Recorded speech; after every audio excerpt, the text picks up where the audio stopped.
5 বছর ধরে বিভিন্ন সময় অনেকবার এখানে এসেছি এবং প্রত্যেকবার আসলে দেখা যায় যে আমরা এভাবে কয়েকটা মানুষ জড়ো হয়ে দাবি জানাই, আন্দোলন করি, আলটিমেটলি কোনো বিচার করা হয় না।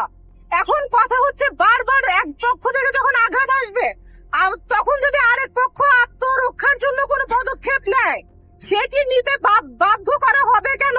আমাদের পাশেই শাহবাগ থানা, পাশে নিউ মার্কেট থানা, পাশে হচ্ছে আপনার ইউনিভার্সিটি যে থানা, তারা আর কতকাল তামাশা দেখবে এটা আমি জানতে চাই। যে প্রক্টর একের পর এক আমরা যখন অনিরাপত্তার মধ্য দিয়ে দিন কাটিয়েছি, সেই কোটা আন্দোলনের সময় থেকে একটা কোনো ঘটনার সুষ্ঠু বিচার তিনি করতে পারেননি, আমাদেরকে নিরাপত্তা দিতে পারেননি। সেই প্রক্টর, সেই নির্লজ্জ বেহায়া প্রক্টর আর কতকাল দায়িত্বে থাকবে আমি জানতে চাই। আর আমি বেশি কথা বাড়াবো না, আমি একটা কথাই বলবো, আমরা বারবারই বিচার চাই, আমরা বিচার পাই না। আমাদেরকে আইন হাতে তুলে নিতে বাধ্য যেন না করা হয়। বহিষ্কৃত রাব্বানি এখনো কিভাবে ডাকসু জিএস পদে থাকে আমি জানতে চাই। তাকে ডাকসু থেকে তাকে অবঞ্চিত ঘোষণা করে যাতে তাকে প্রত্যাহার করা হয় সেই দাবি জানাচ্ছি। ধন্যবাদ। রাজপথের স্লোগান আর মিছিলের ভিড়ে যে মুক্তি আমাদের চিরচেনা, সেই শেখ তাসনিম আফরোজ ইমিয়াজ প্রায় 1.5 মাস ধরে জনচক্ষুর অন্তরালে। ঢাকা বিশ্ববিদ্যালয়ের হল সংসদের সাবেক এই বিপি, যার পরিচিতি একজন লড়াকু ছাত্রনেতা হিসেবে, তার বর্তমান গন্তব্য এখন কারাগারের 4 দেয়াল। ঘটনাটি 7ই মার্চের শাহবাগের মোড়ে বঙ্গবন্ধুর ঐতিহাসিক ভাষণ বাজানোকে কেন্দ্র করে যে অনাকাঙ্ক্ষিত পরিস্থিতির সৃষ্টি হয়েছিল, তার শেষ পরিণতি আজ এমিকে এক দীর্ঘ আইনি মারপ্যাচে দাঁড় করিয়েছে।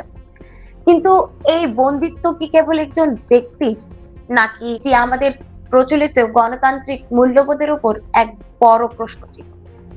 ইমির বিরুদ্ধে যে মামলাটি করা হয়েছে সেখানে প্রয়োগ করা হয়েছে সন্ত্রাস বিরোধী আইন, যে আইনের ধারাগুলো মূলত চরমপন্থী বা রাষ্ট্রবিরোধী নাশকতার জন্য বরাদ্দ।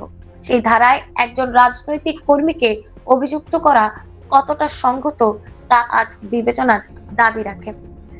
এ ধারে বলা হয়েছে সন্ত্রাসবাদ, অর্থায়ন বা ষড়যন্ত্রের কথা, কিন্তু সেদিনের গণমাধ্যম এবং সাধারণ মানুষের বয়ান বলছে সেখানে কেবল একটি ভাষণ বাজানো এবং তা নিয়ে দুই পক্ষের উত্তেজনার ঘটনা ঘটেছিল।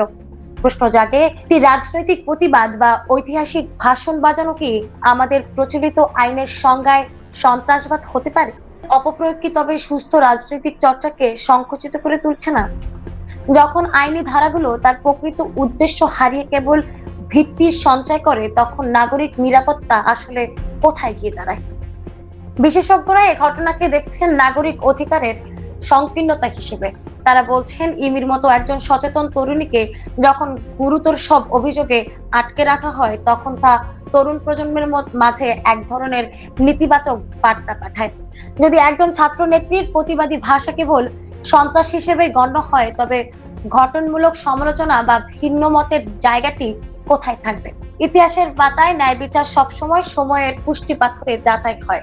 শাহবাগের যে মোড় থেকে ইমিকে আটক করা হয়েছিল, সে স্থানটি আজ সাক্ষী হয়ে আছে মানুষের বদলে যাওয়া পরিস্থিতির। শেখ তাসনিম আফরোজ ইমির মুক্তি কি কেবল একটি আইনি প্রক্রিয়া, নাকি এটি আমাদের বিচারিক বিবেচকের শুদ্ধিকরণ? আইনের চোখে অপরাধের সংজ্ঞা যেমন অকাট্য হওয়া প্রয়োজন, তেমনি নিরাপদের অধিকার রক্ষা করাও রাষ্ট্রের অলিখিত অঙ্গীকার। এই দীর্ঘ কারাবাস যেন কোনোভাবেই ন্যায় বিচারের অন্তরায় না হয়ে দাঁড়ায় আজ সেই সকল নাগরিকের প্রত্যাশা। কারণ কণ্ঠস্বরকে স্তব্ধ করা যায়, কিন্তু চেতনার যে আলো ইমিরা জ্বালিয়ে দিয়ে যায়, তাকে কোনো অন্ধকার কখনোই আটকে রাখার সম্ভব নয়।